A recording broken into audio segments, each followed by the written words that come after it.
Hi friends, welcome back to the channel. हम लोग कर रहे हैं डिजाइन ऑफ बैटन कॉलम। पिछले वीडियो में हमने पूरा डेफिनेशन पार्ट देख लिया था बैटन कॉलम का, कि बैटन कॉलम के डिजाइनिंग में आपको क्या क्या प्रोसीजर यूज करना है, कॉलम में आपको क्या प्रोसीजर यूज करना है, फिर बैटन प्लेट्स को डिजाइन करने में क्या प्रोसीजर यूज करना है। तो इसका हर एक फॉर्मूला मैंने आपको डिफाइन किया था कि कौन सी वैल्यू और कौन सा अल्फाबेट इसका क्या रिप्रेजेंट करता है। तो अगर आपने पिछला वीडियो नहीं देखा है तो सबसे पहले वो देख लेना, बहुत इंपॉर्टेंट वीडियो था। उसके बाद ही आप प्रॉब्लम की तरफ बढ़ना, नहीं तो प्रॉब्लम की तरफ अगर आप डायरेक्ट आओगे तो आपको प्रॉब्लम कुछ नहीं समझेगा, क्योंकि पूरा का पूरा बेसिक हम लोग यहाँ से उठाने वाले। डायरेक्ट स्टेप बाय स्टेप आगे बढ़ेंगे। जैसे मैंने आपको यहाँ पर 8 स्टेप बताए थे, इसके टोटल 8 स्टेप्स आपको यहाँ पर लगाने हैं डिजाइनिंग और बैटनिंग के लिए। तो एक एक करके हम लोग देखेंगे। सबसे पहला काम होता है हमें डिजाइन करना है कॉलम। तो कॉलम का डिजाइन प्रोसीजर सेम है। अगर आपने प्रॉब्लम देखा होगा लेस्ट कॉलम का अगर आपने प्रॉब्लम देखा होगा तो उसका designing procedure of column and battening के लिए कॉलम का डिजाइन प्रोसीजर सेम होता है। बस एक जगह पर डिफरेंस होता है, जो कि यहाँ पर जो लैम्बडा होता है संडसनेस रेशियो, वो आपको 10% इंक्रीज करना होता है और लेसिंग सिस्टम में 5% इंक्रीज करना था। सिर्फ उतना ही चेंजेस है। यहाँ पर आप देख सकते हो लैम्बडा को यहाँ पर 5% इंक्रीज करना होता था, मतलब 1.05 से मल्टीप्लाई करना होता था, और यहाँ पर बैट एंड में हमको 10% इंक्रीज करना है, मतलब 1.10 से उसको इंक्रीज करना होगा। तो चलिए स्टार्ट करते हैं हम लोग डिजाइनिंग। सबसे पहला काम हमारा डिजाइनिंग ऑफ कॉलम करना है, उसके बाद चलेंगे हम लोग डिजाइनिंग ऑफ बैटन की तरफ। तो स्टेप बाय स्टेप आगे बढ़ेंगे। देखो क्वेश्चन किस तरीके से दिया है। तो गिवन पार्ट लिखते जाएंगे जैसे जैसे हम लोग क्वेश्चन पढ़ेंगे। Design a column of 8 metre long, तो 8 मीटर आपको एल दिया है, 8 मीटर, तो इसको एमएम में करना पड़ेगा, तो ये हो जाएगा 8000 mm। ठीक है, तो एल हो गया आपका 8000 mm। उसके बाद देखो क्या बोला है, using 2 channels placed back to back. देखो मैंने आपको बोला था क्वेश्चन में आपको क्लियरली मेंशन किया जाएगा कि आपका जो चैनल है वो आपको बैक टू बैक प्लेस करना है कि आपको फेस टू फेस प्लेस करना है, क्योंकि बैक टू बैक और फेस टू फेस आपको ध्यान देना पड़ेगा। फॉर्मूला अलग अलग है। बैक टू बैक के लिए मैंने यहाँ पर बी टू बी आपको बताया था और फेस टू फेस के लिए एफ टू एफ बताया था। जब भी आप बैक टू बैक के लिए करेंगे तो सब जगह आपको जो बी टू बी वाला फॉर्मूला है वही यूज करना पड़ेगा। ठीक है, तो यहाँ पर देखो जहां जहां पर चेंजेस है वहां पर मैंने लिखे है कि बी टू बी के लिए अलग फॉर्मूला है एंड एफ टू एफ के लिए अलग फॉर्मूला है। तो इस वीडियो में मैंने आपको सब कुछ डिफाइन कर दिया था कि क्यों डिफरेंस आता है बैक टू बैक और फेस टू फेस में। तो चलिए, क्वेश्चन में क्लियरली मेंशन किया जाता है कि बैक टू बैक करना है कि फेस टू फेस करना है, तो यहाँ पर हमको बोला है कि बैक टू बैक करना है। उसके बाद क्या बोला है, subjected to factored compressive force. तो क्वेश्चन में ही फैक्टर्ड लोड गिवन है, इसका मतलब इसको कोई चेंजेस करने की जरूरत नहीं है। अगर क्वेश्चन में सर्विस लोड या फिर वर्किंग लोड गिवन होता है तो इस वैल्यू को 1.5 से मल्टीप्लाई करना होता है। ठीक है, अगर फैक्टर्ड दिया होगा तो डायरेक्टली ये हमारा डिजाइन लोड ही होता है, जो कि P गिवन आता है 1900 किलो न्यूटन यहाँ पर दिया है। तो किलो न्यूटन में, तो इसको न्यूटन में कर लेंगे। तो P equals to 1900 into 10⁻³ newton. ठीक है, तो किलो न्यूटन में भी है, न्यूटन में भी है। जो वैल्यू जब रिक्वायर्ड होगी तब वहां से हम लोग पिक कर लेंगे। उसके बाद देखो क्या बोला है, it is effectively held in position at both and and restraint against rotation eight one and. यहाँ पर इस स्टेटमेंट के जरिए हमको कुछ इन्होंने बोला है कि आपका फिक्स्ड है, फ्री है, क्या है, वो आपको थोड़ा सा ध्यान से पढ़ना पड़ेगा। तो क्या बोला है, बड़े ध्यान से पढ़ो। It is effectively held in position at both and. इसका मतलब इसका बोथ एंड अपने ही पोजीशन पे है, अपने पोजीशन से इसका बोथ एंड हिल नहीं सकता। अगर इसका बोथ एंड हिल नहीं सकता, इसका मतलब क्या हो सकता है, या तो दोनों एंड इसके फिक्स होंगे या तो दोनों एंड इसके हिंज होंगे। एंड हिंज होने से भी ये हिल नहीं सकता एंड दोनों एंड फिक्स्ड होने से भी ये हिल नहीं सकता। ठीक है, उसके आगे भी कुछ बोला है देखो, and restrained against rotation eight one and. बहुत क्लियरली इन्होंने मेंशन किया है कि restraint against rotation eight one and, सिर्फ एक ही एंड को रिस्ट्रेंड किया है। रिस्ट्रेंट मतलब किसी एक एंड को इन्होंने फिक्स किया है। तो एक एंड फिक्स हो गया, तो यहां से एक एंड फिक्स हो गया। अगर एक एंड फिक्स हुआ तो एक एंड हिंज हो जाएगा। ठीक है, क्योंकि बोथ एंड रिस्ट्रेंट नहीं बोला है ना। बोथ एंड अगर रिस्ट्रेंट बोलते इसका मतलब बोथ एंड फिक्स्ड हो जाता। इन्होंने क्या बोला है, एक ही एंड इसका रिस्ट्रेंट है अगेंस्ट रोटेशन। अगर एक एंड अगेंस्ट रोटेशन रिस्ट्रेंट हुआ तो वो फिक्स हो गया। इसका मतलब दूसरा एंड क्या हो सकता है, हिंज हो सकता है, क्योंकि दूसरा एंड तो रोलर नहीं हो सकता, क्योंकि अगर रोलर में हुआ तो अपने पोजीशन पे कैसे रहेगा, रोलर होने से पहला वजह जो एंड के पहले जो स्टेटमेंट लिखा है वो फॉल्स हो जाएगा, क्योंकि यहाँ पर इफेक्टिवली हेल्ड इन पोजीशन बोला है, इसका मतलब दूसरा एंड रोलर नहीं हो सकता और दूसरा एंड फ्री भी नहीं हो सकता, क्योंकि अपने पोजीशन में इसको रहना है। ठीक है, तो यहां से इन्होंने इस स्टेटमेंट के जरिए क्या बताया है कि one and fixed and other hinge. ठीक है, एक एंड फिक्स्ड है एंड अदर हिंज है।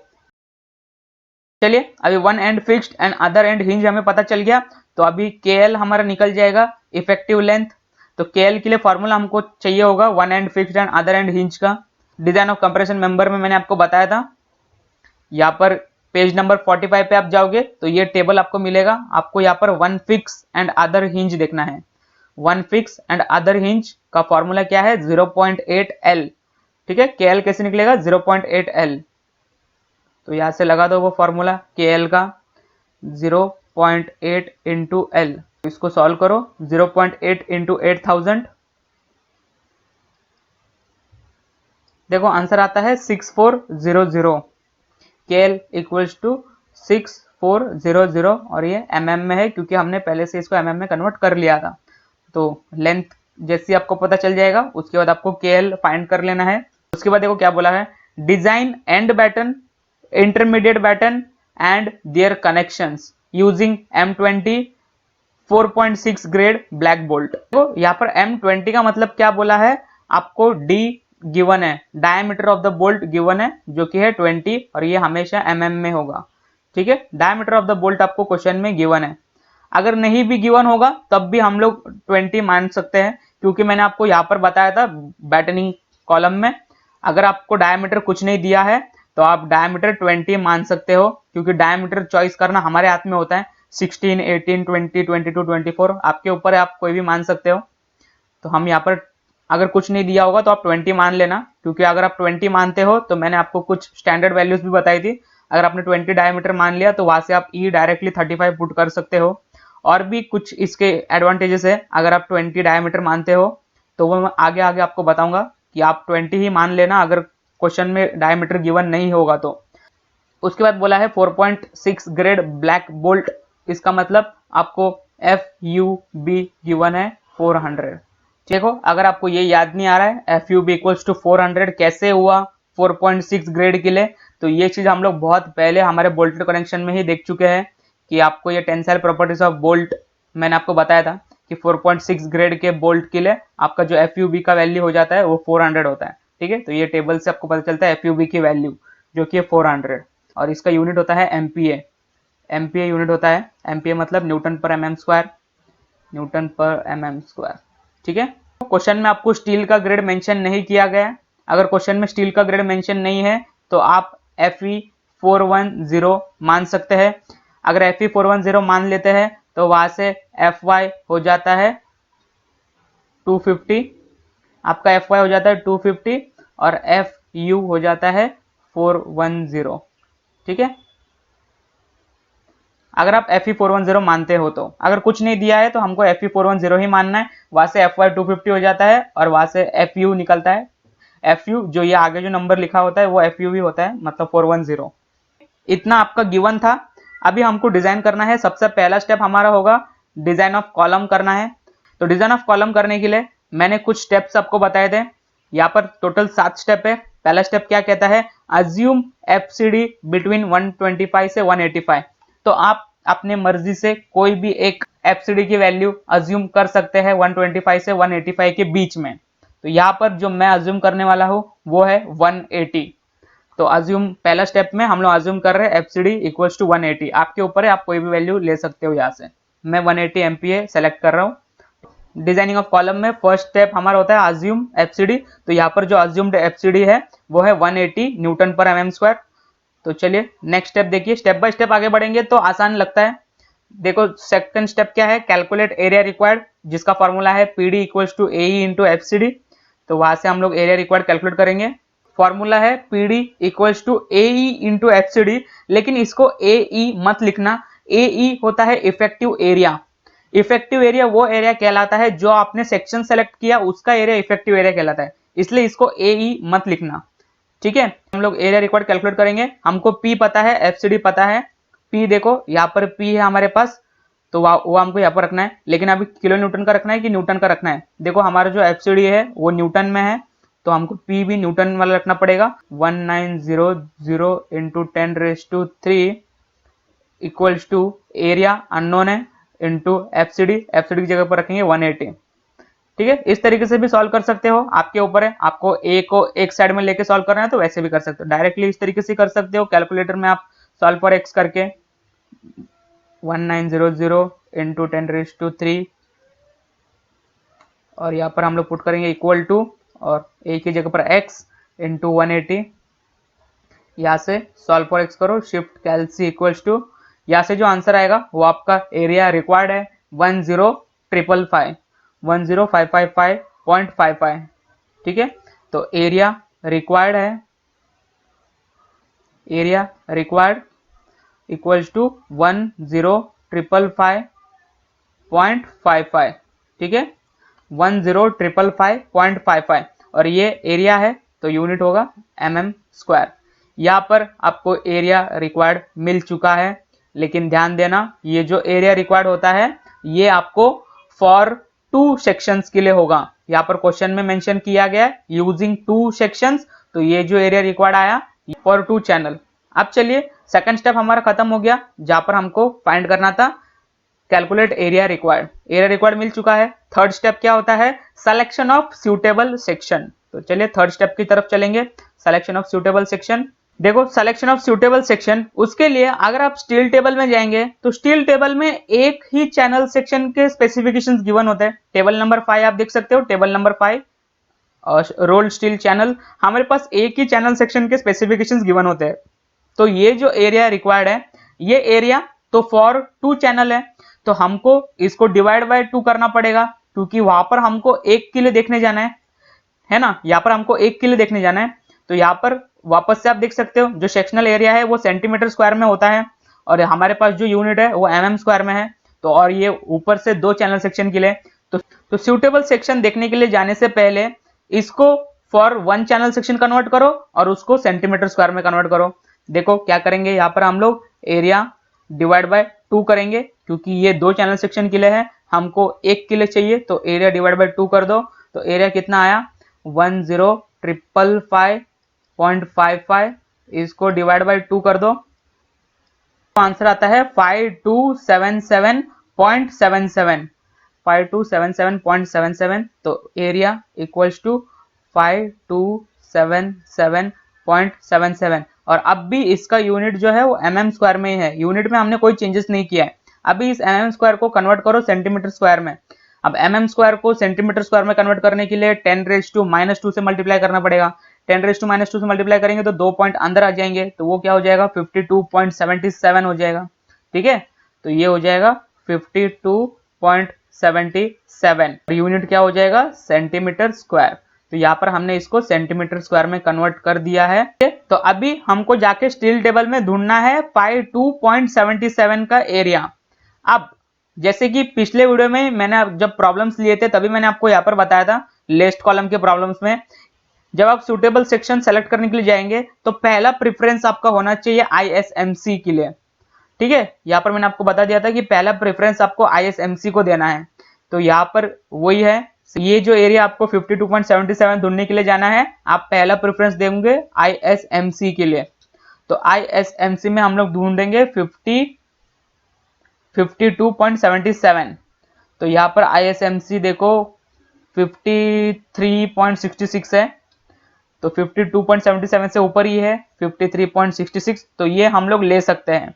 लेकिन अगर आप 52 आपका रिक्वायर्ड है, देखो आपका रिक्वायर्ड कितना है 52, और आप सेलेक्ट क्या कर रहे हो 53, मतलब आप एकदम एक्यूरेट सेलेक्ट कर रहे हो, नियरली एकदम एक्यूरेट सेलेक्ट कर रहे हो। तो एग्जाम में इतना एक्यूरेट सेलेक्ट मत करना, आप डायरेक्टली एग्जाम में 62 सेलेक्ट कर लेना। क्या होता है अगर आप एकदम एक्यूरेट ले लेते हो ना, जैसे कि यहाँ पर आपको 52, मतलब मैं एक राउंड ऑफ पकड़ रहा हूँ कि 52 अगर आपको यहाँ पर रिक्वायर्ड है और आप नियरली 53, मतलब एक पॉइंट के डिफरेंस के आसपास का अगर आप पकड़ रहे हो, तो जो आंसर आता है फाइनल आंसर, ये आंसर की मैं बात कर रहा हूं, देखो यहां पर जो आंसर आता है पीडी का फाइनल आंसर, वो ग्रेटर देन पी होना चाहिए। अगर आप नियरली सेलेक्ट करते हो ना, जैसे 52 रिक्वायर्ड है, आप 53 ले रहे हो, तो हो सकता है कभी कभार ये आंसर लेस देन पी आ जाए। अगर पीडी का आंसर लेस देन पी आ गया, मतलब आपका पूरा कैलकुलेशन गलत है। आपने जो सेलेक्ट ऑफ सूटेबल सेक्शन किया था आपने थर्ड स्टेप में, उसमें आपने गलती कर दिया कि उसमें आपने गलत सेक्शन को सेलेक्ट किया, तो आपको वापस से दूसरा सेक्शन सेलेक्ट करना पड़ेगा और वापस से आपने थर्ड स्टेप से लेकर 7th स्टेप तक कंटिन्यू करना पड़ेगा, क्योंकि हमेशा आपका पीडी का जो आंसर है वो ग्रेटर देन पी होना चाहिए। तो इसको ध्यान में रखते हुए एग्जाम में आप क्या करेंगे, इतना रिस्क नहीं उठाएंगे। यहाँ पर जैसे आंसर आया हमारा 52, तो एग्जाम में आप 53 को सेलेक्ट मत करना, इतना नियरली सेलेक्ट मत करना, थोड़ा सा एक्स्ट्रा करोगे तो कोई फर्क नहीं पड़ेगा। सिर्फ फर्क इतना है कि आपको ट्रायल एंड एरर वाला सीन नहीं होगा, मतलब आपका आंसर लेस देन पी नहीं आएगा अगर आप ज्यादा मान के चलोगे, तो ज्यादा मान के चलना एक अच्छा माना जाता है, ठीक है। तो यहाँ पर मैं अभी 53.66 पिक कर रहा हूं। अब मैं आपको कारण भी बता दूंगा आगे कि आंसर हमारा कितना आसपास आ रहा है। तो यहाँ पर 53.66 सेलेक्ट कर रहे हैं हम लोग, तो 53.66 एरिया, मतलब हम लोग चैनल कौन सा सेलेक्ट कर रहे हैं, ISMC 350।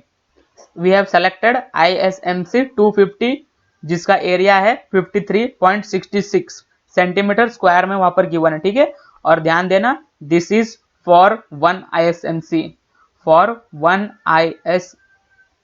ISMC, ठीक है, 1 ISMC। तो हमको तो चाहिए 2 चैनल के लिए, तो सिंपली इस एरिया को मल्टीप्लाई बाय 2 कर दो, तो एरिया को इसको मल्टीप्लाई बाय 2 कर दो, 53.66 मल्टीप्लाई बाय 2 आता है 107.32, 107.32। और ये आंसर, इसका यूनिट अभी भी सेंटीमीटर स्क्वायर में ही है, सेंटीमीटर स्क्वायर में। अभी तक हमने इसको कन्वर्ट नहीं किया, हमको चाहिए होता है mm स्क्वायर में। तो अभी जो आप एरिया लिखोगे उसको आप इफेक्टिव एरिया लिखोगे। इफेक्टिव एरिया वो एरिया होता है जो आपका सेक्शन होता है उसका एरिया, उसको आप इफेक्टिव एरिया कहोगे। इसको mm स्क्वायर में कन्वर्ट करो, mm स्क्वायर में कन्वर्ट करने के, सेंटीमीटर स्क्वायर से mm स्क्वायर में कन्वर्ट करने के लिए 10⁻² से मल्टीप्लाई कर दो, तो 2 पॉइंट आगे खिसक जाएंगे, तो ये हो जाएगा 10732, ठीक है, 10732। और ये यूनिट हो जाएगा mm स्क्वायर। और ये हो गया आपका इफेक्टिव एरिया, हो गया आपका इफेक्टिव एरिया। अभी देखो थर्ड जो स्टेप था सिलेक्शन ऑफ सूटेबल सेक्शन, ये अभी तक आपका खत्म नहीं हुआ है। जब आप थर्ड स्टेप करते हो ना, सिलेक्शन ऑफ सूटेबल सेक्शन, उसमें आपको क्या करना है, अभी तो आपने इफेक्टिव एरिया फाइंड कर लिया, बाकी भी स्पेसिफिकेशंस आपके जो चैनल सेक्शन है ISMC 250, उसके बाकी स्पेसिफिकेशंस भी आपको नोट करने हैं स्टील टेबल में से देख के। अब वो क्या क्या नोट करना है, देखो आपको सबसे पहले CYY वहां से नोट करना है, फिर आपको RXX वहां से नोट करना है, आपको RYY भी चाहिए, उसके बाद आपको आगे चाहिए IXX, उसके बाद IYY, ठीक है, और आपको गेज डिस्टेंस भी चाहिए। तो ये सारी वैल्यू आपकी स्टील टेबल में दी है। देखो कहां पर दी है मैं आपको दिखा देता हूं, और बाकी मैं वहां पर यहाँ पर नोट कर लूंगा। देखो CYY, RXX, RYY, IXX, IYY और गेज डिस्टेंस कहां पर दी है, ओपन करो स्टील टेबल, आपका सेक्शन है ISMC 350। अब देखो कहां पर दी है, देखो सेंटर ऑफ ग्रेविटी जिसको कहते हैं CYY, तो आपका जो सेक्शन है ISMC 350 उसका CYY नोट कर लो, तो यहां से CYY नोट कर लो। यहां पर देखो IZZ मतलब IXX ही होता है, तो इसको XX एक्सिस भी कहते हैं और ZZ एक्सिस भी कहते हैं, तो नाम सेम है। तो IXX और IYY आपको यहाँ पर दिया है, और RXX और RYY आपको यहाँ पर दिया है।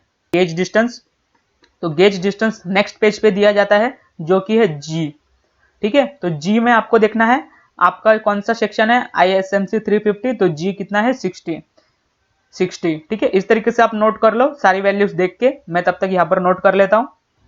गाइस यहाँ पर एक करेक्शन कर लो, यहाँ पर हमने गलती से ISMC 250 लिखा है, दरअसल ये 250 नहीं, ये 350 है, ठीक है। हमने जो सेलेक्ट किया था वो है ISMC 350, लेकिन यहाँ पर गलती से मैंने 250 लिख दिया, तो इसको करेक्शन करके 350 कर दो, ठीक है।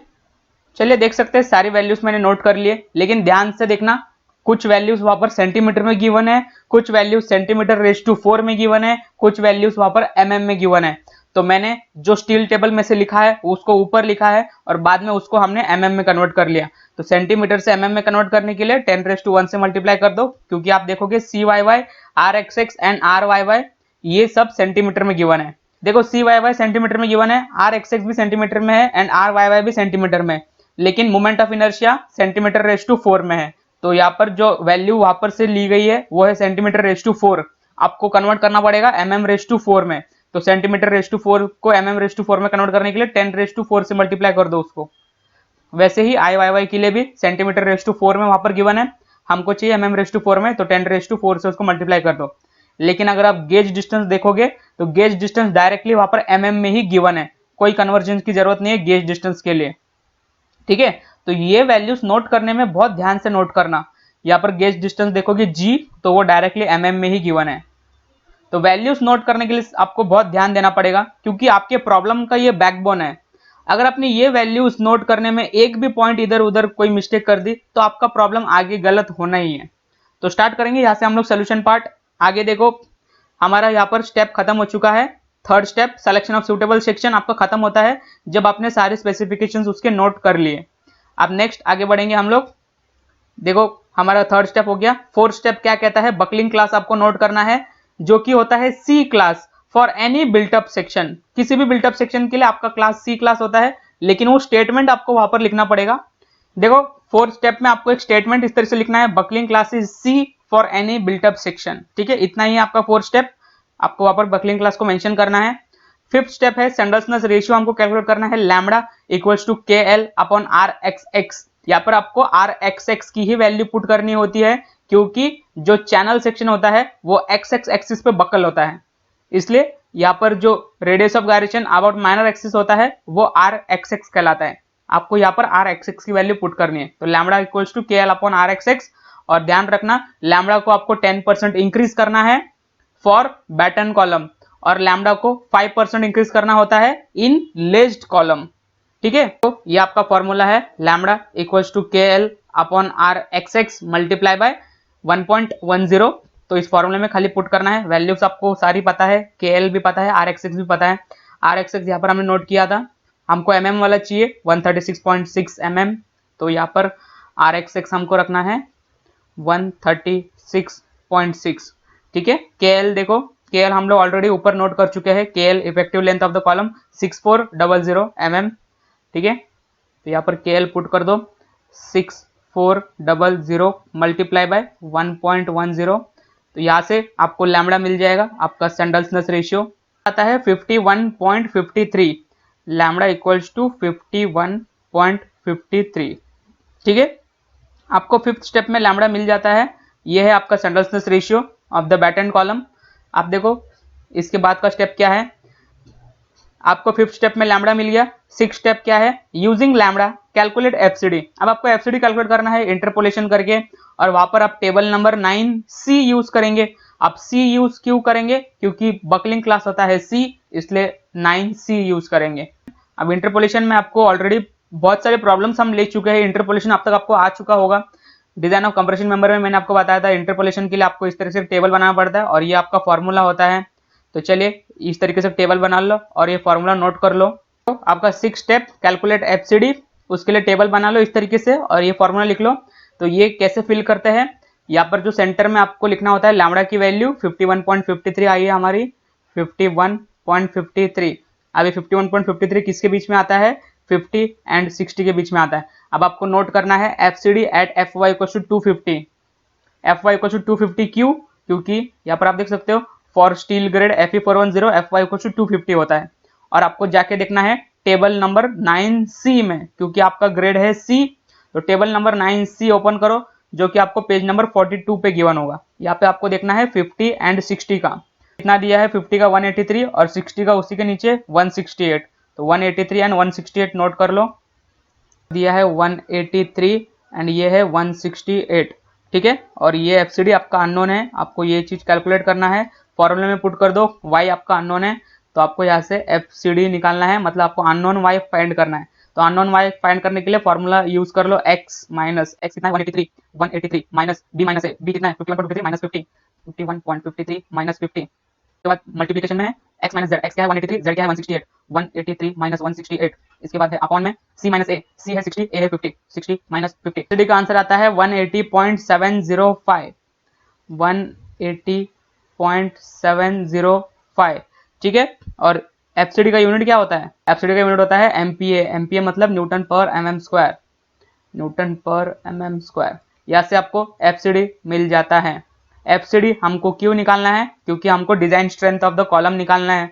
Design strength of the column कैसे निकालते हैं, फाइनल स्टेप देखो, 7th स्टेप क्या होता है, कंप्रेसिव स्ट्रेंथ निकालना, design compressive strength, PD equals to A into FCD, this should be greater than P, compressive strength of the column जिसका formula होता है PD equals to A into FCD, ठीक है, and this should be always greater than P. तो PD calculate कर लेंगे, PD equals to A into FCD, A हमारे पास ऊपर है, ए देखो, ए हमने यहाँ पर कैलकुलेट किया था 10732, तो ए है हमारा 10732 मल्टीप्लाई बाय एफसीडी है 180.705, 180.705, ठीक है। इसको सॉल्व करो, आपको पीडी मिल जाएगा। देखो यहाँ से आंसर आता है 1939326, 1939326, एक बार चेक कर लो, 1939326, 1939326, तो ये जो आंसर है वो न्यूटन में आने वाला है, क्योंकि जो यहाँ पर एफसीडी था वो न्यूटन में था। फाइनल आंसर हमको किलो न्यूटन में रिक्वायर्ड होता है, तो पीडी यहाँ से किलो न्यूटन में कन्वर्ट कर लो, PD equals to kilo newton में करने तो 3 पॉइंट अंदर आ जाएंगे, 1 2 3, तो ये हो जाएगा 1939.32, 1939.32, ये है पीडी और ये है किलो न्यूटन में। यहाँ से आपको पीडी मिल गया है, और ये पीडी आपको चेक करना है ग्रेटर देन पी है क्या नहीं। अब पी देखो कितना है, पी किलो न्यूटन में कितना है 1900, तो पी है आपका 1900, जो कि हमारा ग्रेटर है 1900। यहाँ पर पीडी हमारा ग्रेटर देन पी आ गया है, जिसका मतलब हमारा design strength is safe, so we are safe, ठीक है। यहाँ पर हमारा पूरा 7 स्टेप खत्म हो चुका है, हमारा सेफ हो गया, पीडी ग्रेटर देन पी आया, मतलब हमारा जो डिजाइनिंग प्रोसीजर भी खत्म हो चुका है। देखो डिजाइन ऑफ कॉलम खत्म हो चुका है जब आपका पीडी ग्रेटर देन पी आ गया, जिसका मतलब आपको डिजाइन कंप्रेसिव स्ट्रेंथ मिल चुकी है पीडी। अब हम चलेंगे डिजाइन ऑफ बैटन प्लेट के लिए, तो चलिए डिजाइनिंग करते हैं अभी बैटन को। चलिए designing of batten plate step by step आगे बढ़ेंगे, बहुत इंपॉर्टेंट है डिजाइनिंग ऑफ बैटन प्लेट, एक भी स्टेप मिस कर दिया तो आप अटक जाएंगे, बड़े ध्यान से आगे बढ़ना है, इसमें सबसे इंपॉर्टेंट पार्ट है यहाँ पर डिजाइनिंग ऑफ बैटनिंग, ठीक है। तो चलिए स्टेप बाय स्टेप ही आगे बढ़ना है। सबसे पहला स्टेप क्या है, स्पेसिंग बिटवीन चैनल्स हमको डी कैलकुलेट करना है, तो अभी हम लोग बैक टू बैक का कर रहे हैं, इसलिए बैक टू बैक का ही लेंगे। देखो क्वेश्चन में मैंने आपको कहा था, क्लियरली मेंशन किया जाता है कि आपको बैक टू बैक के लिए करना है कि फेस टू फेस के लिए करना है। क्वेश्चन में मेंशन्ड है बैक टू बैक, तो आप जो मेरे फॉर्मूले के लिस्ट में से सिर्फ बी टू बी के फॉर्मूले की तरफ ही ध्यान देंगे। यहाँ पर आप बी टू बी के फॉर्मूले की तरफ ही ध्यान देना। बी टू बी मतलब मैंने आपको कहा था, यहाँ पर मैंने बैक टू बैक लिखा है, मतलब बी टू बी। तो यहाँ से सबसे पहले हमको डी कैलकुलेट करना है। डी क्या होता है देख सकते हैं आप, D is the spacing between two channels, D. तो डी के लिए पैरेलल एक्सिस थ्योरम हम लोग लगाएंगे, तो फॉर्मूला देख सकते हैं, ये वाला फॉर्मूला आपको लगाना है, तो ये वाला फॉर्मूला नोट कर लो। चलिए पैरेलल एक्सिस थ्योरम लगाते हैं। तो देख सकते हैं फॉर्मूला मैंने नोट कर लिया है बी टू बी का। हमको अभी स्पेसिंग बिटवीन चैनल्स फाइंड करना है डी, तो मैंने गिवन पार्ट भी ऊपर से सारे ले लिए। यहाँ पर जो हमने गिवन पार्ट लिखा था, देखो यहाँ पर जितने भी हमने गिवन पार्ट लिखे थे वही सब मैंने वापस यहाँ पर लिख लिए, क्योंकि अभी हमको डालने के लिए आसानी पड़ेगा। यहाँ पर हम सीधा सीधा यहाँ से देख सकते हैं, तो सिंपली फॉर्मूले में पुट करना है, और अननोन एक ही अननोन है जो कि डी कैलकुलेट करना है। तो चलिए सब कुछ वैल्यू आपको पता है, यहाँ से आई वाई वाई भी आपके पास ये वाला, एरिया नहीं पता, तो एरिया क्या होता है तो मैं उसी वीडियो में आपको एक्सप्लेन कर चुका हूँ, जब मैंने आपको डिफाइन किया था यहाँ पर कि जब हम लोग पैरेलल एक्सिस थ्योरम लगाते हैं तब हम लोग वन चैनल सेक्शन के लिए लगाते हैं और उसको मल्टीप्लाई बाय 2 कर देते ताकि हमको 2 चैनल सेक्शन का मिले। तो यहाँ पर जो एरिया है, ये एरिया है, area of the one channel section. अब यहाँ पर हमारा एक बॉक्स खाली है, तो यहाँ पर हम लोग एरिया लिख लेंगे of the one channel section. देखो कहां पर है area of the one channel section, देखो यहाँ पर हमने लिखा था एरिया 553.66, लेकिन ये सेंटीमीटर स्क्वायर में है। फॉर 1 ISMC मतलब 1 चैनल सेक्शन का है ये एरिया 53.66। अब ये सेंटीमीटर स्क्वायर में है, हमको mm स्क्वायर में चाहिए होता है, तो सेंटीमीटर स्क्वायर को mm स्क्वायर में करने के लिए 10⁻² से मल्टीप्लाई कर दो, तो ये हो जाएगा 5366। ठीक है, area of the 1 channel section is 5366। तो नोट कर दो यहाँ पर, और यहाँ पर लिख भी देंगे फॉर 1 ISMC। तो आप सारी वैल्यूज पता है आपको, खाली फॉर्मूले में पुट करना है। तो चलिए यहाँ पर पुट कर लेंगे, देखो बड़े ध्यान से पुट करना है। 2 फिर ब्रैकेट में है IYY, तो 430.6 इंटू 10⁻⁴, ये हो गया IYY plus area of the 1 channel section is 5366। उसके बाद देखो ब्रैकेट में है D/2, D आपका अननोन होता है तो D को D लिखेंगे, और 2 प्लस CYY है आपके पास mm में चाहिए 24.4, इसका है होल स्क्वायर, और यहाँ पर ये बड़ा वाला ब्रैकेट क्लोज। ठीक है, इक्वल टू के बाद का मैं नीचे लिखता हूँ इक्वल टू 2 इंटू IXX है mm वाला चाहिए 10008.0 इंटू 10⁻⁴ भी है, ध्यान रखना mm⁴ वाला ले रहे हैं। तो ये सॉल्व करो, आपको अननोन D मिल जाएगा। तो अगर आपको अननोन सॉल्व करना नहीं आता तो देखो मैं आपको सॉल्व करके भी दिखा देता हूँ। खाली इस D के जगह पर कैलकुलेटर में x पुट करो, बाकी as it is same to same put करना है। 2 फिर ब्रैकेट में है 430.6 इंटू 10⁻⁴ प्लस 5366 ब्रैकेट में D/2 की जगह पुट करेंगे x/2, उसके बाद प्लस 24.4 ब्रैकेट क्लोज, और इसको है स्क्वायर और ये होल ब्रैकेट क्लोज। ठीक है, उसके बाद पुट करना है इक्वल टू 2 इंटू 10008.0 इंटू 10⁻⁴। ठीक है, तो यहाँ पर सारा पुट करके हो गया। आप सिंपली इसको shift calc solve for x कर दो इक्वल्स टू, यहाँ से जो x का आंसर आएगा वो आपका D का आंसर है 218.39। तो D equals to 218.39 in terms of mm में आता है। लेकिन जो आप फाइनल D लिखेंगे वो आप एक राउंड ऑफ वैल्यू ले लेना, क्योंकि D क्या होता है, D होता है स्पेसिंग बिटवीन चैनल्स, ये है D, तो एक राउंड ऑफ वैल्यू लेंगे ये वाला D। ठीक है, यहाँ पर 218 है तो हम लोग इसको 220 ले लेते हैं राउंड ऑफ करके, तो D इक्वल्स टू 220 mm हम लोग ले लेते हैं फाइनल एक राउंड ऑफ मान के। ठीक है, यहाँ पर राउंड ऑफ होके हमारा 220 mm D हमको मिल चुका है। तो यहाँ पर हमारा पहला स्टेप खत्म, पहला स्टेप ही हमारा था spacing between channels D find करना है। अब स्पेसिंग हो गया, अब सेकंड स्टेप देखो क्या है, स्पेसिंग बिटवीन बैटन्स अभी सॉल्व करना है। ये तो था स्पेसिंग बिटवीन चैनल, अब है spacing between batten. Spacing between batten क्या होता है, मैं पिछले वीडियोस में सारी बातें एक्सप्लेन कर चुका हूँ। एक बैटन के बोल्ट ऑफ ग्रुप के CG से लेकर दूसरे बैटन के बोल्ट ऑफ ग्रुप के CG तक का डिस्टेंस कहलाता है C। तो वो C कैलकुलेट करने का फॉर्मूला मैंने आपको दिया था, इसमें से ये दोनों भी सॉल्व करके देखना पड़ता है। इन दोनों में से जो छोटा है और उससे भी छोटा होना चाहिए हमारा C should be less than both the above condition. तो चलो ये दोनों भी कंडीशन नोट कर लो। देखो second step spacing between batten C, दोनों भी चेक करो, दोनों में से जो छोटा आएगा उससे भी छोटा एक वैल्यू हमको लेनी है। तो दोनों में से सबसे पहला उठाते हैं, तो यहाँ से पहला अगर कंडीशन में लूँ, इसको मैं नाम देता हूँ ये पहला कंडीशन और ये दूसरा कंडीशन। ठीक है, तो पहला कंडीशन यहाँ से मैं उठा रहा हूँ जो कि है 0.7 इंटू लैम्बडा इंटू RYY। तो 0.7 इंटू लैम्बडा, लैम्बडा कौन सा लैम्बडा, मैंने आपको बताया था ये लैम्बडा जो आपको ऊपर कॉलम के लिए मिल चुका है लैम्बडा, वो आपको रखना है। तो यहाँ पर जो लैम्बडा हमको मिला था वो था 51.53। ठीक है, जो आपके फिफ्थ स्टेप में आपको सेंडर्सनेस रेशियो ऑफ द कॉलम मिला था लैम्बडा, वो आपको वहाँ पर रखना होता है 51.53।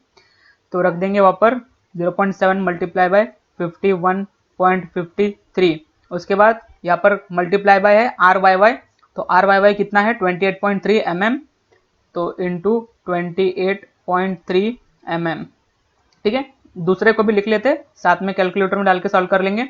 50 इंटू RYY, तो 50 इंटू RYY क्या है 28.3 mm, यहाँ पर लिखने की जरूरत नहीं थी।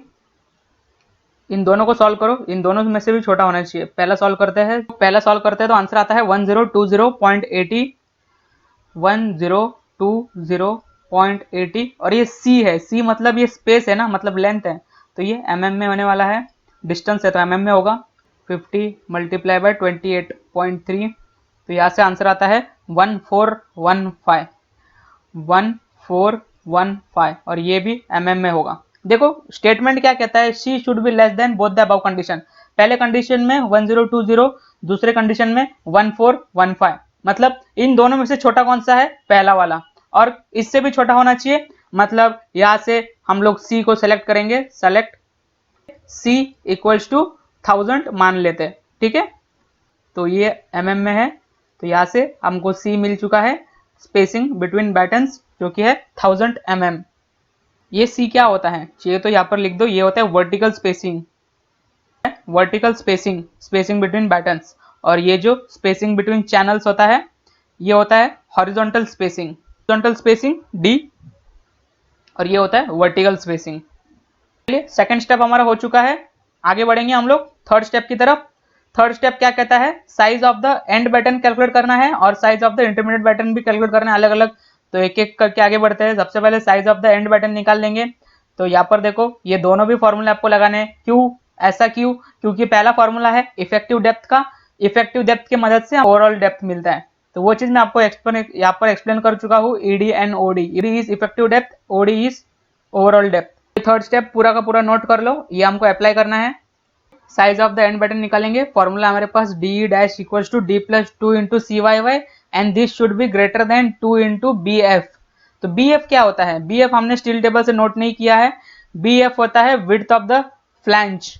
तो देखो वो यहाँ पर स्टील टेबल ओपन करो, यहाँ पर बी गिवन है, ये बी है width of the C section का, ये जो फ्लैंज होता है उसका विड्थ होता है। तो विड्थ गिवन है, width of the flange B. तो हमारा जो सेक्शन है हमारा है ISMC 350, उसका बी कितना है, देखो उसका बी है 100, ठीक है। तो बी एफ नोट कर लो 100। तो जब आप गिवन पार्ट नोट करते हो तब बी एफ भी नोट कर लेना, width of the flange B F equals to कितना है हमारा 100 है, और वो mm में है कि सेंटीमीटर में, उसको ध्यान से देखना पड़ेगा। देख सकते हैं बी है हमारा mm में, ठीक है, mm में है मतलब कन्वर्जन की कोई जरूरत नहीं है, डायरेक्टली बी एफ हो गया हमारा 100 mm। तो यहाँ पर हमको सारी वैल्यूज पता है, खाली इसमें पुट करना है। तो चलिए कैलकुलेट करते हैं, D E dash equals to D plus 2 into C Y Y. तो सी वाई वाई तो यहाँ पर हमने नोट किया है, सी वाई वाई इक्वल्स टू 24.4, और डी आया अभी हमने कैलकुलेट किया था डी जो कि है 220। तो D equals to 220 and C Y Y equals to 24.4। तो कैलकुलेट कर लो वहां से, D equals to 220 plus 2 into C Y Y है 24.4। तो इसको सॉल्व करो, देखो कितना आता है, 268.8, 268.8। अब देखना है ये ग्रेटर देन है क्या नहीं 2 इंटू बी एफ से। तो बी एफ मैंने आपको बताया था, बी एफ है हमारा 100, बी एफ है हमारा 100, ठीक है। तो 2 इंटू बी एफ है ना, तो 2 इंटू 100 मतलब इट इज ग्रेटर देन 200, मतलब हमारे डी डैश का कंडीशन सेटिस्फाइड। तो आगे हम लोग डी कैलकुलेट कर सकते हैं। तो अभी डी कैलकुलेट कर लो। तो डी के लिए हमको डी डैश चाहिए था, तो डी डैश रखेंगे यहाँ पर 268.8। तो 268.8 प्लस 2 इंटू ई। ई क्या होता है, ई होता है एंड डिस्टेंस। मैंने आपको पिछले वीडियो में एक्सप्लेन किया था कि अगर आप 20 डायमीटर मान ले हो बोल्ट का, तो ई आप 35 पुट कर सकते हो, क्योंकि ई कैसे निकलता है 1.5 इंटू डी नॉट। अगर आप 20 डायमीटर नहीं मान रहे हो तो जो आपका डी नॉट होगा उसके हिसाब से आपको कैलकुलेट करना पड़ेगा। ई 1.5 into D not, 20 mm diameter के लिए डी नॉट कितना होता है 22, तो 1.5 इंटू 22 कितना होता है 33। तो यहाँ से हमने मान लिया था कि 35, उस तरीके से हम इक्वल्स टू 35 रखेंगे। ये सब कैलकुलेट करने की जरूरत नहीं है। अगर आप डायमीटर 20 मान रहे हो तो डायरेक्टली आप ई इक्वल्स टू 35 रख सकते हो, ठीक है। अगर आप 20 डायमीटर नहीं मान रहे हो, अगर कोई और डायमीटर है, तो उसके लिए आपको इंडिविजुअल ई कैलकुलेट करके देखना पड़ेगा। तो अगर 20 मान रहे हो तो 35 रख देना। तो यहाँ पर 2 इंटू 35 रख देंगे। अगर ध्यान में नहीं आ रहा है, 35 याद नहीं आ रहा है, तो सॉल्व कर लेना। ई कैसे निकलता है 1.5 इंटू डी नॉट करके सॉल्व कर लेना। तो ई निकल गया, 35 यहाँ पर रख दिया। तो इसको सॉल्व करो, आपको डी ई मिल जाएगा 338.8। तो डी इक्वल्स टू 338.8। लेकिन जो डी ई होता है उसको हम लोग राउंड ऑफ ले लेंगे। 338 आया ना, तो हम लोग इसको 340 ले लेंगे, ठीक है, mm। क्योंकि डी ई क्या होता है, डी ई मतलब होता है depth of end batten. D मतलब डेप्थ, ई मतलब एंड बैटन। जो चीज मैं आपको पिछले वीडियो में एक्सप्लेन कर चुका हूँ, यहाँ पर अगर आपने ध्यान से देखा होगा, यहाँ पर देख सकते हो मैंने आपको बताया था एंड बटन का डेप्थ अलग होता है, इंटरमीडिएट बटन का डेप्थ अलग होता है, और एंड बटन क्या होता है, इंटरमीडिएट बटन क्या होता है वो भी मैं आपको एक्सप्लेन कर चुका हूँ। तो अभी हमने निकाला DE depth of the and button. तो चलिए हमारा depth of the and button हो चुका है 340 mm। अब चलेंगे हम लोग फोर्थ स्टेप की तरफ। तो depth of the and button हो गया, तो फोर्थ स्टेप देख सकते हैं। फोर्थ स्टेप है हमारा size of the intermediate button find करना है, मतलब depth of the intermediate button.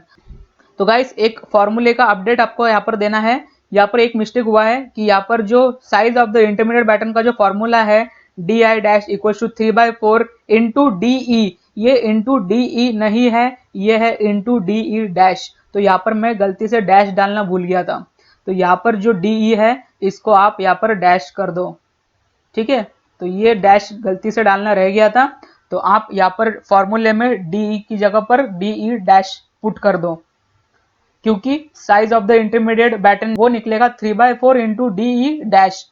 DE dash का जो आंसर है वो आपको यहाँ पर रखना है, तो मैं बाय मिस्टेक ये डैश डालना भूल गया था, ठीक है। तो फॉर्मूले में उतना अपडेट कर दो और अभी इस फॉर्मूले को वहां पर नोट कर लो। चलिए फोर्थ स्टेप है हमारा size of the intermediate button.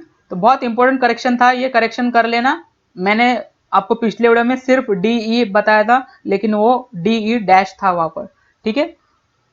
तो चलिए फॉर्मूला अभी आपको पता है, आपको खाली सॉल्व करना है इसमें पुट करके। तो DI डैश कैसे निकलेगा, DI dash equals to 3/4 into DE dash. DE dash कितना है, DE डैश का आंसर आया था 268.8, तो इंटू 268.8। इसको सॉल्व करो, आपको DI डैश मिल जाएगा। देखो आंसर आता है 201.6, DI डैश आता है 201.6 mm होगा, क्योंकि ये डिस्टेंस है ना, डेप्थ है मतलब डिस्टेंस है, तो mm में आएगा। तो DI डैश मिल चुका है, वहां से आप DI निकाल सकते हो। DI डैश यहाँ पर रखना है आपको। DI डैश कितना है 201.6, 201.6 plus 2 into end distance. And distance मैंने आपको बताया था, आप 35 रख देंगे 20 mm डायमीटर बोल्ट के लिए, तो यहाँ से आपको DI मिल जाएगा।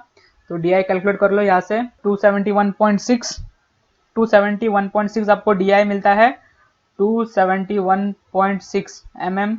तो हम लोग यहाँ से राउंड ऑफ लेंगे, ये भी mm में था, इसको राउंड ऑफ लेंगे हम लोग यहाँ से। DI 271 को राउंड ऑफ करके 280 ले लेंगे, तो यहाँ से 280 ले लो, इसको राउंड ऑफ करके 280 mm।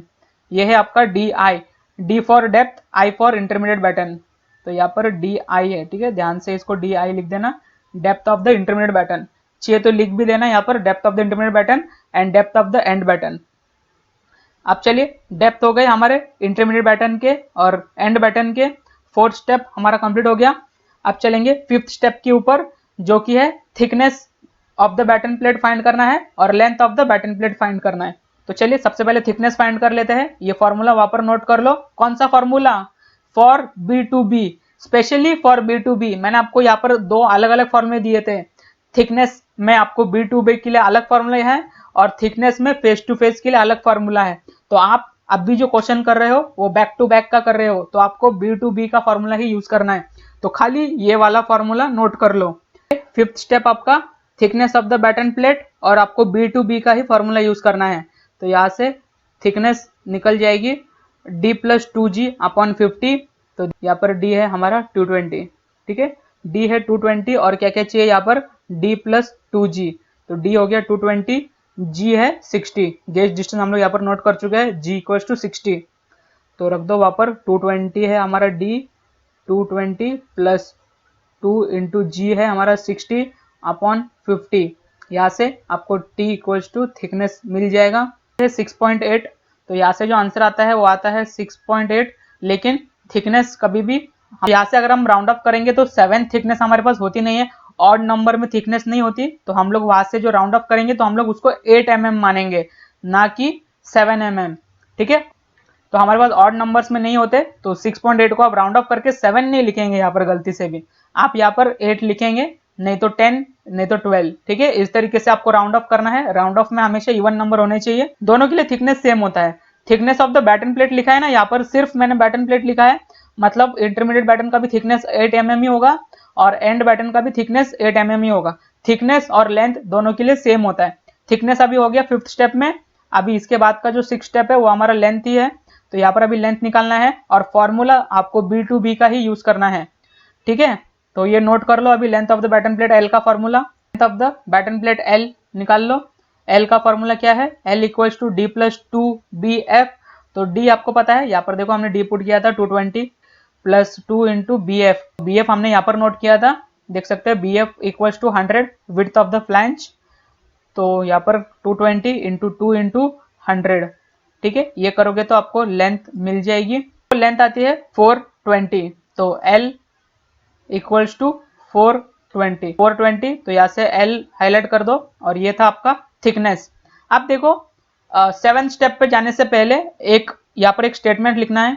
देखो 7 स्टेप क्या है हमारा, 7 स्टेप है हमारा फोर्स ऑन द बैटन हमको सॉल्व करना है। उससे पहले जब आपका 6th स्टेप खत्म हो गया तो आपको एक स्टेटमेंट लिखना है कि आप कितना प्रोवाइड कर रहे हो एंड बैटन और कितना प्रोवाइड कर रहे हो इंटरमीडिएट बैटन। तो प्रोवाइड एंड बैटन, आपको पता है ना LBT के फॉर्म में लिखना होता है, लेंथ विड्थ एंड थिकनेस। तो सबसे पहले लेंथ देखेंगे, लेंथ है हमारी 420 इंटू विड्थ इंटू थिकनेस होता है। तो विड्थ देखना है एंड बैटन का, तो size of the end batten देखो, size of the end batten ये है हमारा depth of the end batten जो कि है 340। तो यहाँ पर रख दो 340, ठीक है। ये हो गया LBT। T थिकनेस क्या है, दोनों के लिए थिकनेस सेम था जो कि है 8, तो ये है 8 और सारी वैल्यूज mm में है। तो आप ये प्रोवाइड एंड बैटन इतना करोगे 420 इंटू 340 इंटू 8 mm। तो ये आपका इस तरीके से हाईलाइट कर दो, ये है आपकी specifications of the end batten. अब इसी तरीके से specifications of the intermediate batten भी लिखना है आपको। तो प्रोवाइड इंटरमीडिएट बैटन, ठीक है, intermediate batten equals to LBT के फॉर्म में होता है। तो L दोनों के लिए सेम होता है 420 इंटू B कितना है देखो, हमको देखना है size of the intermediate batten जो कि है 280। तो B हो गया आपका 280, तो B है 280। थिकनेस तो दोनों के लिए सेम है जो कि है 8 mm, है ना। LBT होता है लेंथ और थिकनेस सेम होता है, खाली दोनों की डेप्थ अलग अलग होती है। तो mm है और यहाँ से ये आपका हो गया सेकंड स्टेटमेंट। ये 2 स्टेटमेंट आपको लिखना है और उसको अच्छे से हाईलाइट कर देना कि इतना आपको प्रोवाइड करना है, ठीक है। फोर्सेस ऑन द बैटन ये 7th पूरा ले लेते हैं हम लोग वहां पर, लेकिन ध्यान देना ट्रांसफर शेयर तो दोनों के लिए सेम फॉर्मूला है।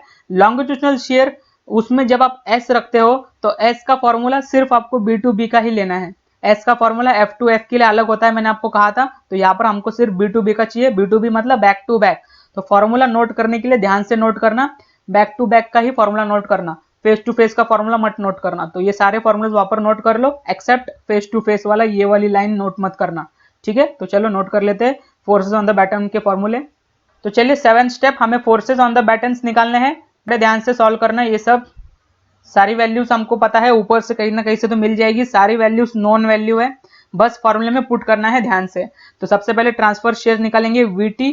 तो VT का फॉर्मूला है 2.5 अपॉन 100 इंटू PD कहां पर है, PD सबसे ऊपर में आपको मिलेगा, design compressive strength of the column PD, design compressive strength of the column PD कितना आया 1939.32, 1939.32 रख दो वहां पर PD 1939.32। ध्यान देना यहाँ पर जो हमने 1939.32 पुट किया है वो किलो न्यूटन में है, तो हमको इसको न्यूटन में करना पड़ेगा। तो इसको न्यूटन में करने के लिए 10⁻³ से मल्टीप्लाई कर दो। देखो यहाँ पर जो PD है वो हमारा किलो न्यूटन में है, तो हम जब वैल्यू रखते हैं तब हमेशा न्यूटन और mm में होनी चाहिए। तो हमारी जो वैल्यू है अभी वो न्यूटन में है, तो यहाँ से VT निकालो कितना आता है देखो 48483 ये आंसर है न्यूटन में, लेकिन VT फाइनल जो चाहिए होगा वो किलो न्यूटन में चाहिए होगा। तो इसको किलो न्यूटन में करने के लिए 3 पॉइंट खिसका दो, 1 2 3, तो वो हो जाएगा 48.483 किलो न्यूटन, ठीक है। तो जब आप वैल्यूज रखोगे तब आपको न्यूटन में रखनी है, और जब फाइनल आंसर रखोगे तब वो फाइनल आंसर किलो न्यूटन में होना चाहिए। अब चलते हैं लॉन्गिट्यूडनल शेयर VB की तरफ। तो VB equals to VT into C। तो VT, अब VT कौन सा रखेंगे, VT न्यूटन वाला रखेंगे, किलो न्यूटन वाला रखेंगे? मैंने आपको कहा था सॉल्व करने के समय वैल्यूज हमेशा न्यूटन में ही रखना। तो VT को न्यूटन वाला रखेंगे जो कि है 48483 इंटू C। अब ये C क्या है? देखो C हम लोग ऊपर कैलकुलेट कर चुके हैं। यहाँ पर आप देख सकते हैं spacing between batten C calculate कर चुके हैं इक्वल्स टू 1000 mm में है ना C, तो रख दो वहां पर 1000, C इक्वल्स टू 1000। अब देखो N इंटू एस, N क्या होता है मैंने आपको बताया था, N equals to number of battening system, तो N होगा हमारे केस में 2, क्योंकि चैनल सेक्शन है तो बैटनिंग सिस्टम होगी 2। ये चीज मैं आपको पिछले वीडियो में एक्सप्लेन कर चुका हूँ कि 2 और 4 कैसे हो सकता है। तो N की जगह पर रखेंगे 2 इंटू एस, एस क्या होता है D प्लस 2G। तो D कितना है, यहाँ पर देखो D हम लोग कैलकुलेट कर चुके हैं, D है 220 एंड G है 60, ठीक है 220 और G है 60। S सॉल्व करके रख देना, नहीं तो यहाँ पर ब्रैकेट में रख देंगे D प्लस 2G। D है हमारा 220 प्लस G है 60, तो 2 इंटू 60, ठीक है एक ही बात है, यहाँ पर ब्रैकेट में रख देंगे तो भी कोई फर्क नहीं पड़ेगा। तो अभी इसको सॉल्व करो, आपको VB मिल जाएगा है 71298, आंसर आता है 71298, ये है न्यूटन में। हमको चाहिए VB फाइनल चाहिए होगा किलो न्यूटन में, तो 3 पॉइंट अंदर ले लो, 1 2 3, 71.29 और यूनिट हो जाएगा किलो न्यूटन, ठीक है। यहाँ पर आपको VB मिल चुका है। अब आपको बेंडिंग मोमेंट कैलकुलेट करना है M, तो M कैसे कैलकुलेट करेंगे, अभी आपको निकालना है मोमेंट। तो मोमेंट क्या है VT into C upon 2 into N. लेकिन मोमेंट को निकालने से पहले आपको ध्यान देना होगा कि मोमेंट का यूनिट क्या होना चाहिए। मोमेंट का यूनिट या तो न्यूटन इंटू मीटर होना चाहिए या तो किलो न्यूटन इंटू मीटर होना चाहिए, राइट। तो हमारी जो सारी वैल्यू होती है वो किलो न्यूटन में होनी चाहिए और मीटर में होनी चाहिए। तो आपको जैसे कि पता है हमारे जो सारे यहाँ पर जो वैल्यूज होती है वो किलो न्यूटन में होनी चाहिए, तो यहाँ पर हमारा जो होना चाहिए वो किलो न्यूटन इंटू मीटर में होना चाहिए। तो आपकी सारी वैल्यूज जब आप मोमेंट के फॉर्मूले में पुट करेंगे तो वो in terms of kilo newton and in terms of metre होनी चाहिए। आपको इस फॉर्मेट में आंसर लाना है किलो न्यूटन इंटू मीटर, ठीक है। तो आपको सारी वैल्यूज यहाँ पर किलो न्यूटन में और मीटर में रखनी है। तो VT into C upon 2 into N kilo newton और मीटर में होना चाहिए। तो VT यहाँ पर जो VT रखेंगे वो किलो न्यूटन वाला होना चाहिए। VT कितना है 48.483 किलो न्यूटन वाला रखना है, ना कि न्यूटन वाला। तो VT इक्वल्स टू 48.483, ये हो गया हमारा किलो न्यूटन में हमने रख दिया VT इंटू सी। अब C देखो क्या है, C यहाँ पर हम कैलकुलेट कर चुके हैं। तो स्पेसिंग बिटवीन बैटन्स हम लोग C कैलकुलेट कर चुके हैं 1000, लेकिन वो mm में है, हमारा C mm में है, हमको रखना है मीटर्स में। तो 1000 mm को हमको मीटर में कन्वर्ट करना पड़ेगा। तो 1000 mm मतलब 1 मीटर होता है। मतलब अगर मैं आपको कन्वर्जन बता दूं तो आप 1000 आपका आंसर है C का, आपको C के आंसर को मान लो जो भी आपका C का आंसर है वो आपको mm में ही आने वाला है। अब उस mm को आपको कन्वर्ट करना होगा मीटर्स में, तो आप 10⁻³ से उसको मल्टीप्लाई कर देंगे। mm को मीटर में करना है तो 10⁻³ से मल्टीप्लाई कर देंगे, और अपॉन में है 2 इंटू एन, तो 2 इंटू एन, एन की जगह पर मैंने आपको बोला था एन की जगह पर आपको पुट करना है 2, नंबर ऑफ बैटनिंग सिस्टम जो कि है 2। तो इसको सॉल्व करो, अभी जो आपका मूवमेंट आएगा उसका यूनिट होना चाहिए किलो न्यूटन इंटू मीटर। तो हमारी सारी वैल्यूज किलो न्यूटन में है और सारी वैल्यूज मीटर में है, ठीक है। आंसर आता है 12.12, ठीक है। m इक्वल्स टू 12.12 और यूनिट क्या है किलो न्यूटन इंटू मीटर। ध्यान देना यूनिट में, किलो न्यूटन इंटू मीटर हमारा यूनिट है मूवमेंट का। तो ये हमको मूवमेंट मिल चुका है 12.12 किलो न्यूटन इंटू मीटर में। इस तरीके से आपको फोर्सेस को कैलकुलेट करना है। तो यहाँ पर आपका 7th स्टेप खत्म। नेक्स्ट स्टेप देख सकते हैं क्या है, 8वां स्टेप आपका लास्ट स्टेप बचा है कि आपको एक चेक लगाना है। तो चेक लगाने के लिए मैंने आपको एक स्टेटमेंट यहाँ पर लिख के दिया था कि आपको जब चेक करोगे तब सिर्फ इंटरमीडिएट बैटन को चेक कर लेना, क्योंकि if intermediate batten is safe then end batten will automatically become safe because size of the end batten is greater than the size of intermediate batten, ठीक है। तो आपको सिर्फ चेक करना है कि आपका इंटरमीडिएट बैटन सेफ है क्या नहीं।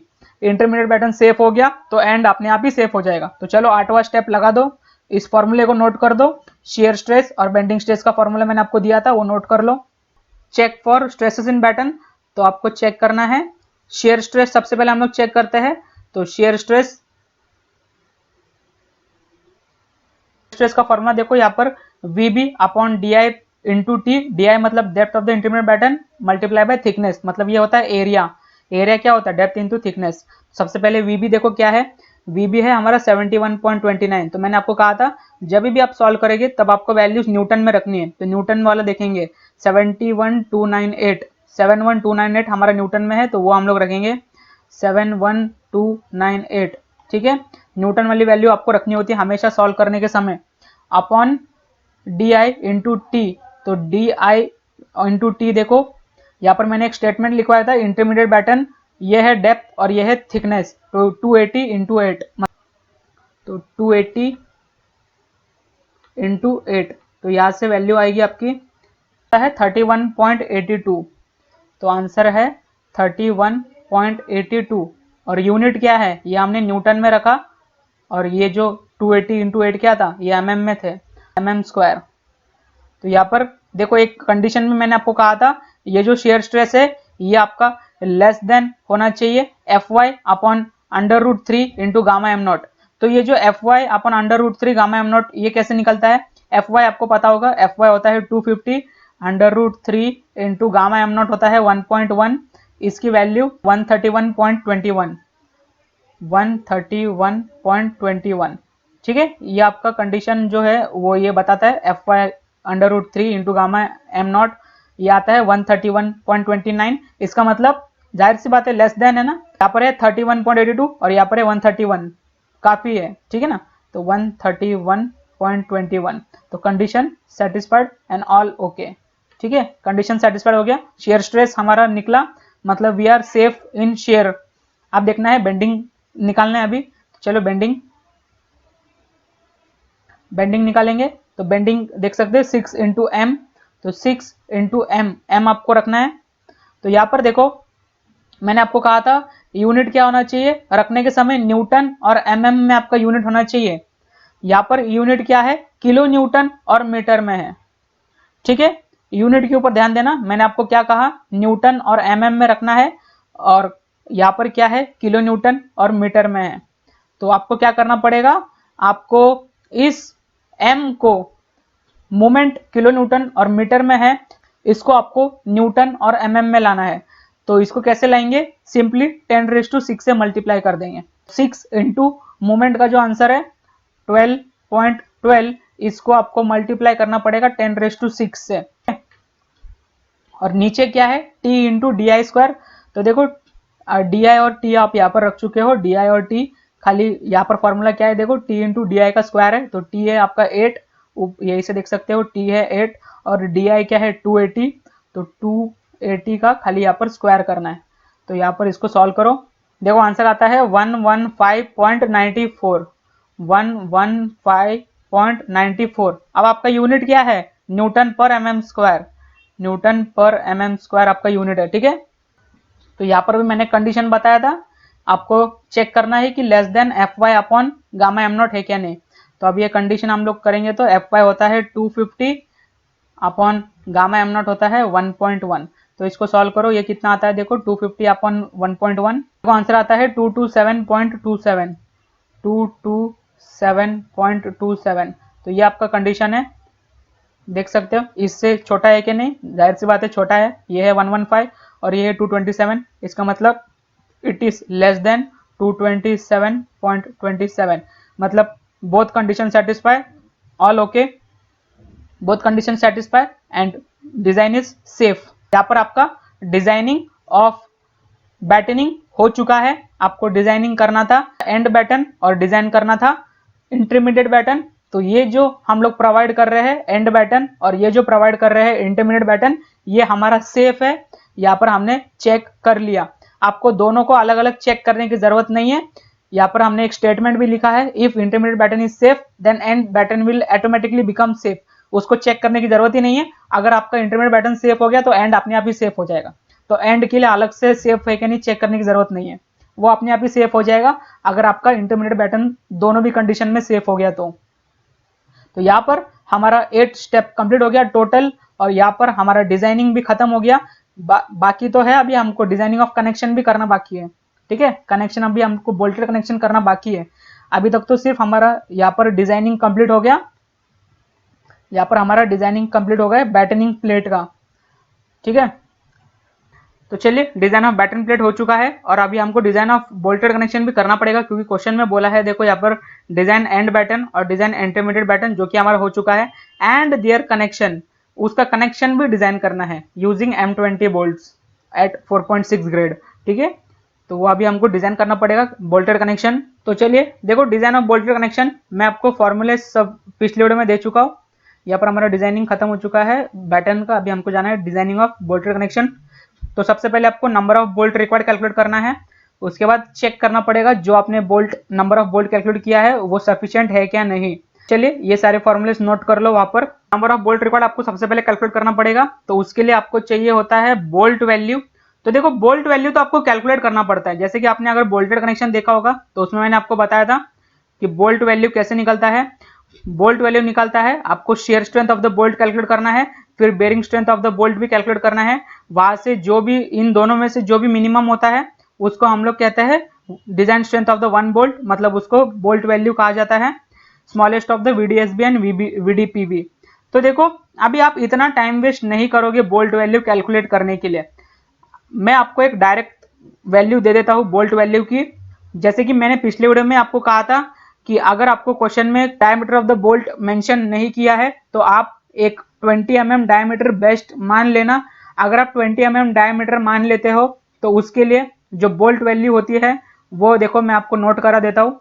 मैंने आपको बताया था कि आप 20 डायमीटर मान लेते हो तो ये आपके लिए एडवांटेजेस है कि आप बोल्ट वैल्यू कैलकुलेट करने में टाइम वेस्ट मत करो, आप डायरेक्टली 45 और 90 पुट कर सकते हो। 0.27 या 0.54 का कोई फर्क नहीं पड़ेगा, आप डायरेक्टली 45 या फिर 90 मान सकते हो। 45 होता है इन सिंगल शेयर, 90 होता है in double shear for M20 bolts, ठीक है।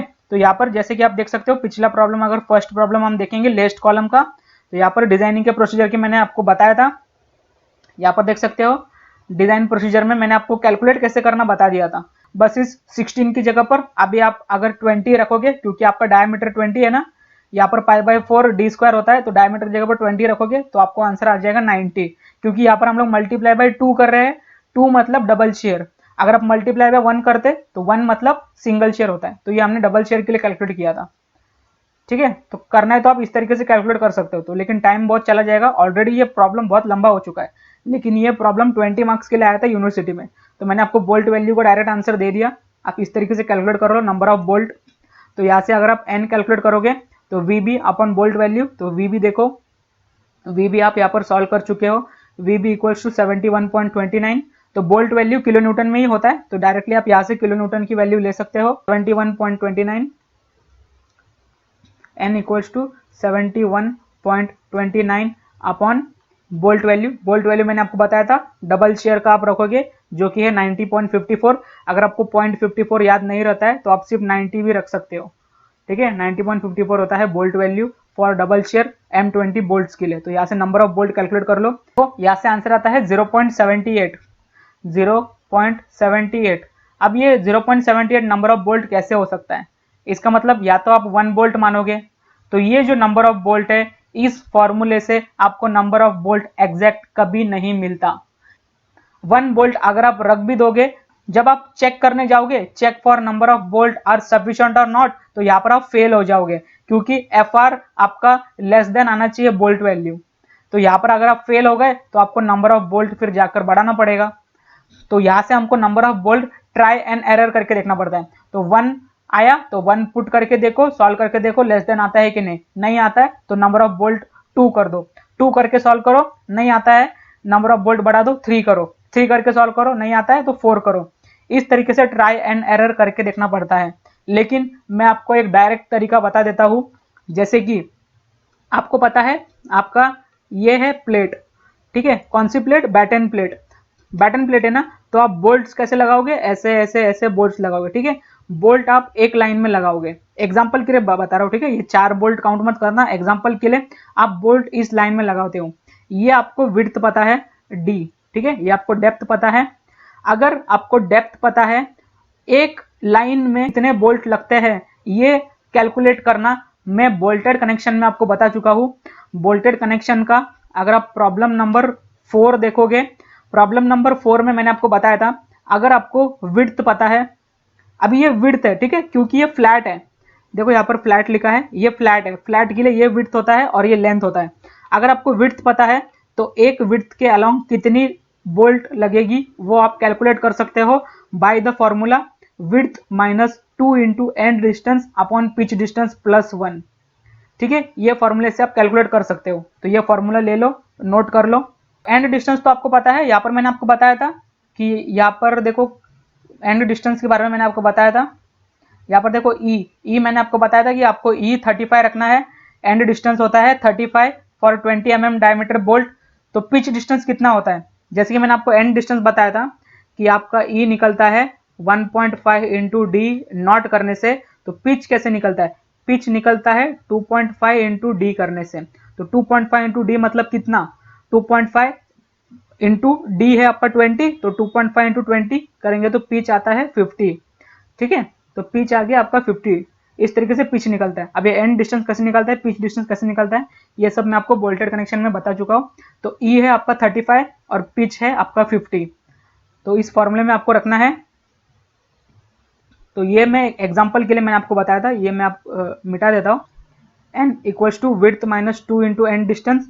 विड्थ कितना है कि जो प्लेट है, आप कौन सी वाली प्लेट देखोगे, आप इंटरमीडिएट प्लेट में देखोगे, क्योंकि सबसे छोटी वाली के लिए आपको डिजाइन करना है तो बड़ा वाला अपने आप सेफ हो जाता है। तो छोटा वाला कौन सा था, इंटरमीडिएट, तो उसकी डेप्थ कितनी थी, तो उसकी डेप्थ देखो कितनी थी, इंटरमीडिएट की डेप्थ है 280, एल बी टी होता है ना, तो बी कितना है 280।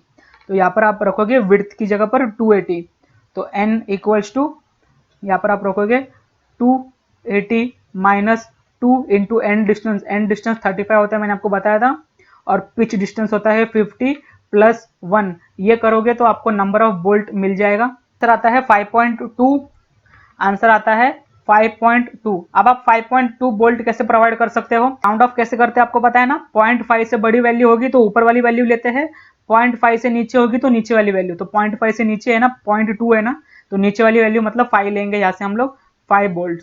ठीक है, 5 बोल्ट, यहाँ से आपका आंसर आया 5 बोल्ट। इस तरीके से आपको बोल्ट निकालना होता है। ये जो फॉर्मूला है V B upon bolt value, इससे आपको कभी भी एग्जैक्ट नहीं मिलता, इससे आपको ट्राई एंड एरर करके देखना होता है। तो अभी ये भी हमारा एग्जैक्ट है क्या नहीं हमको पता नहीं है, वो भी हमको यहाँ पर एक चेक लगाना पड़ता है, check for number of bolt are sufficient और नॉट। तो ये चेक करना पड़ेगा। तो अभी 5 बोल्ट तो हमको मिल चुका है, अभी हमको चेक करने के लिए भी जाना है, F1 F2 FR निकालना है। तो देखो कैसे निकालेंगे, सबसे पहले F1 निकालते हैं, F1 equals to V B upon N. तो वी बी देखो ऊपर जाने की जरूरत नहीं है, वी बी हमने यहीं पर रखा था 71.29 upon N, N equals to number of bolt जो कि आया 5 बोल्ट आता है, देखो है 14.25। ठीक है, और ये किलो न्यूटन में होगा क्योंकि ये वैल्यू हमारे किलो न्यूटन में थी। तो यहाँ से आपको F1 मिल चुका है, अभी आपको F2 निकालना है। F2 कैसे निकलता है ध्यान से देखो, F2 का फॉर्मूला क्या है, m into R upon sigma R square. अब ये r क्या है, m तो हमको पता है मोमेंट, देखो मोमेंट है हमारे पास 12.12, लेकिन मोमेंट है किलो न्यूटन इंटू मीटर। तो जैसे कि मैंने आपको यहाँ पर बताया था कि जब आपको न्यूटन इंटू mm में रखना है तो आप कैसे करेंगे, 12.12 मल्टीप्लाई बाय 10⁻⁶ कर देंगे। तो मोमेंट तो पता चलेगा कि 12.12 इंटू 10⁻⁶ रखना है, लेकिन r क्या होता है, यहाँ पर जो r है वो क्या होता है, वो होता है रेडियल डिस्टेंस, जो कि मैं आपको एसेंट्रिक कनेक्शन में बता चुका हूँ।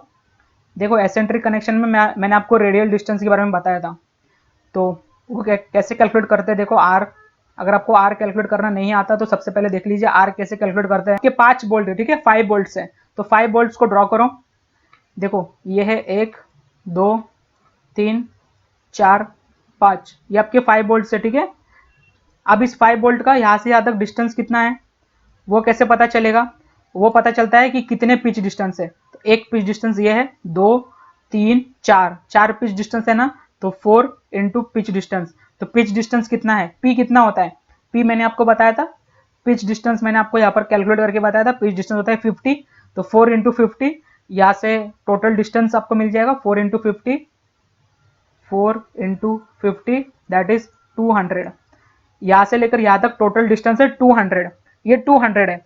तो इस बोल्ट का CG कहाँ पर आएगा, CG आता है सेंटर पे, तो CG आएगा सेंटर पे, तो ये है आपकी CG की लाइन, ठीक है। तो ये है आपका CG, जो थर्ड वाला बोल्ट है वो डायरेक्टली CG पे आता है, CG। आपको R निकालना है, मतलब हर एक बोल्ट का रेडियल डिस्टेंस निकालना है। इस बोल्ट का डिस्टेंस यहाँ से यहाँ तक कितना है, जाहिर सी बात है टोटल 200 है, तो ये हो जाएगा 100। तो यहाँ से लेकर ये जो लास्ट वाला बोल्ट है इसका भी डिस्टेंस हो जाएगा 100, ठीक है। अब ये वाला बोल्ट है इसका डिस्टेंस कितना है, 100 का हाफ हो जाएगा 50। अब इस बोल्ट का डिस्टेंस कितना है, इसका 100 का हाफ हो जाएगा 50। हर एक बोल्ट का डिस्टेंस फ्रॉम द CG निकालना पड़ता है। लेकिन जो यहाँ पर भी एक बोल्ट था ना, CG पर एक डायरेक्टली एक बोल्ट था, तो उसका तो डिस्टेंस हो जाएगा 0। तो 0 हो गया तो उसको नोट करने की जरूरत ही नहीं है, क्योंकि वो डायरेक्टली एक CG पर ही है। तो अभी देखो कैसे कैलकुलेट करना है।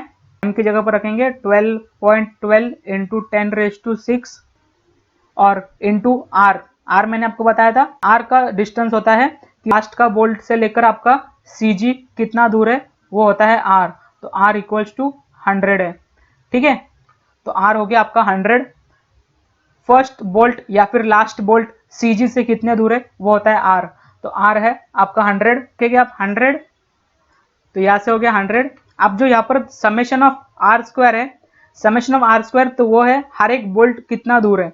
तो यहाँ से हर एक बोल्ट, तो 100 का स्क्वायर, 50 का स्क्वायर, 50 का स्क्वायर और 100 का स्क्वायर, उस तरीके से रखना है। 100 का स्क्वायर, समेशन मतलब हर एक बोल्ट कितना दूर है, 100 का स्क्वायर प्लस 50 का स्क्वायर प्लस 50 का स्क्वायर प्लस 100 का स्क्वायर, ठीक है। 4 बोल्ट है, 1 2 3 4, 1 2 3 4, क्योंकि जो पांचवा बोल्ट है वो CG पर है, तो वो 0, 0 का स्क्वायर 0, ठीक है। तो इसको सॉल्व करो, आपको F2 मिल जाएगा। अभी देखो F2 हमको यहाँ से मिल जाएगा, सॉल्व करो। 48480, 48480, लेकिन ये आएगा न्यूटन में, क्योंकि हमने ये जो 12.12 इंटू 10⁶ है उसको कन्वर्ट करके देखो हमने पुट किया था न्यूटन में। लेकिन F2 का जो फाइनल आंसर चाहिए वो हमको किलो न्यूटन में चाहिए, तो 3 पॉइंट खिसका दो, 1 2 3, तो हो जाएगा 48.48 किलो न्यूटन, ठीक है। तो ये आ गया आपका F2, ये है आपका F1 41.25। आपको निकालना है FR आपको सॉल्व करना है। F1 कितना है 41.25, 14.25 का स्क्वायर है आपका F1, F2 है 48.48 प्लस 48.48 का स्क्वायर, ये आप कर दो, आपको FR मिल जाएगा, आता है 50.53। तो FR इक्वल्स टू 50.53, जिसका यूनिट किलो न्यूटन में, क्योंकि दोनों भी वैल्यू हमारी किलो न्यूटन में थी, इसका यूनिट है किलो न्यूटन। तो यहाँ से हमने FR क्यों निकाला, क्योंकि यहाँ पर देखो एक स्टेटमेंट मैंने आपको बताया था, for safety of design FR should be less then bolt value. तो हमारी बोल्ट वैल्यू कितनी है, देखो बोल्ट वैल्यू हमने पुट किया था 90.54, तो this FR is less than 90.54। इसका मतलब condition satisfied, all okay, designing of bolt भी करेक्ट है, मतलब हम safely 5 numbers of bolt provide कर सकते हैं, ठीक है। हमारा सफिशिएंट है 5 नंबर ऑफ बोल्ट। अगर ये लेस देन नहीं आता तो वापस से जाकर आपको बोल्ट बढ़ाने पड़ते हैं, नंबर ऑफ बोल्ट कैलकुलेट करना है।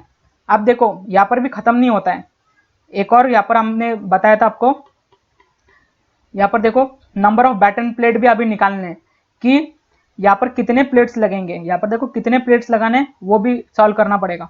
तो वो कैसे सॉल्व करते हैं, तो फॉर्मूला है number of batten plates, length of the column L upon spacing of the batten C plus 1, और उसके बाद एक रिवाइज भी करना पड़ता है। तो ये दोनों भी फॉर्मूले नोट कर लो, अभी हमको सॉल्व करने हैं। तो NP मतलब नंबर ऑफ बैटन प्लेट कैसे निकलता है, length of the column L, तो length of the column question में गिवन था, देखो सबसे ऊपर सबसे पहले लेंथ हमने लिखा था गिवन पार्ट में, लेंथ इक्वल्स टू 8 मीटर, लेकिन हमको mm में चाहिए होता है जो कि है 8000, तो वहां पर रख देंगे 8000 अपॉन C क्या है, स्पेसिंग ऑफ बैटन्स, तो C भी हम लोग कैलकुलेट कर चुके हैं।